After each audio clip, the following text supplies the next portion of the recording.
ଆଜି କିଛି ଏମିତିକା ପାର୍ସଲ ରିସିଭ୍ ହବ ମୁଁ କେବେ ସ୍ୱପ୍ନରେ ଭାବି ନଥିଲି।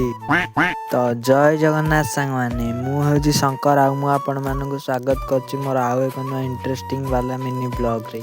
ତ ଆମେ ସକାଳୁ ସକାଳୁ ଆମ ଭାଇର ମୋର ପଳେଇଥିଲୁ ମଣ୍ଡି ଘର ପାଖକୁ। ସେଇଠିକି ଯାଇ ଦେଖିଲୁ ତ ଯେଉଁ ମଣ୍ଡିରେ ଯେଉଁ ଧାନ ନେଉଥିଲେ ନା, ସେ ଗାଡ଼ିଟା ପଳେଇ ଆସିଥିଲା। ତ ସେ ଲୋକମାନେ ସବୁ ନିକିତି ଗାଡ଼ି ସବୁ ଦେଖିବାର ଲାଗି ଯାଇଥିଲେ। ତାପରେ ଦେଖନ୍ତୁ ଏଇ ଗାଡ଼ିରେ ସବୁ ନଦୁଥିଲେ। ତାପରେ ଆମର କିଛି ସମୟ ପରେ ଫାଇନାଲି ଆମ ଧାନ ବି ତାଙ୍କେ ନେବା ପାଇଁ ରେଡ଼ି ହେଇଯାଇଥିଲେ। ତ ଆମ ଧାନ ନେଲା ପରେ ମୁଁ ପଳେଇ ଆସିଥିଲି ଆମ ଘରକୁ। ବୋଉ ଯେହେତୁ ବିଭୂତି ଆଣିଥିଲା, ଯେଉଁ ମନ୍ଦିର ଯାଇଥିଲା ସାଇବାବା ମନ୍ଦିର, ତ ମୁଁ ବିଭୂତିର ମୁଣ୍ଡରେ ଲଗେଇ ଦେଇକି ଫଟାଫଟ ପଳେଇଥିଲି ଖାଇବା ପାଇଁ। ଖାଇବା ଜାଗାକୁ ଯାଇ ଦେଖିଲି ତ ବାବା ଆଗରୁ ଖାଇବାକୁ ବସିଯାଇଥିଲେ। ତ ମୁଁ ଫଟାଫଟ ଖାଇକି ଉଠିଲା ପରେ ବୋଉ ଯେଉଁ ଆଣିଥିଲା ଫଳ, ତାପରେ ସେ ଫଳମୂଳ କିଛି ଖାଇଲି ଭୋଗ କରିକି।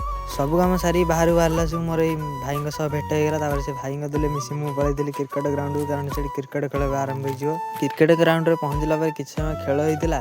ତାପରେ ହଠାତ୍ ମୋ ପାଖକୁ ଗୋଟେ କଲ୍ ଆସିଲା, କ'ଣ ତମର କ'ଣ ପାର୍ସଲ ଆସିଛି, ଆସ ରିସିଭ୍ କରିବ। ମଇ ଯେହେତୁ ଭାଗ ବାଣ୍ଟି ଦେଇଥିଲେ, ତ ମୁଁ ସେଇଠୁ ଟିକେ ବାଟ ଚାଲିକି ଆସିଥିଲି ଆମ ବରଗଛ। ତାପରେ ସେ ବରଗଛ ଭାଇ କିଛି ସମୟ ୱେଟ୍ କଲା ପରେ ଫାଇନାଲି ପାର୍ସଲ ବାଲା ଭାଇ ପଳେଇ ଆସିଥିଲେ। ତାପରେ ତାଙ୍କେ ଆଣିଥିବା ଯେଉଁ ପାର୍ସଲଟାକୁ ଟିକେ ଦେଖିବାର ଲାଗିଗଲେ କ'ଣ ଠିକ୍ ଅଛି ନା ନାହିଁ। ତାପରେ ଦେଖନ୍ତୁ ସେ ଭିତରୁ କ'ଣ ବାହାରିଲା, ଗୋଟେ 5 କେଜି ଅଟା, ତାପରେ ଆଉ ଗୋଟେ 10 କେଜି ଅଟା, ତାପରେ ସାବୁନ ସେଟ୍ଟେ ପ୍ଲସ୍ ତା ସହିତ ଆମେ ଦିଦି ଅର୍ଡ଼ର କରିଥିଲା ଗୋଟେ ପେଷ୍ଟ ପ୍ୟାକେଟ୍ଟେ। ସେରା ସବୁ ଦେଖି ସାରିଲା ପରେ ତାପରେ ମୁଁ ଯେହେତୁ ଭାଗ ବାଣ୍ଟା ହେଇଥିଲା ମୋତେ, ତ ମୁଁ ପୁଣି ଥରେ ପଳେଇଥିଲି ଖେଳିବାକୁ। ତ ଆଜିର ମିନି ବ୍ଲଗ୍ଟି ଭଲ ଲାଗିଥିଲା ଲାଇକ୍, ସବସ୍କ୍ରାଇବ୍, କମେଣ୍ଟ ମାଧ୍ୟମରେ ଜଣାନ୍ତୁ। ରହିଲି, ଜୟ ଜଗନ୍ନାଥ।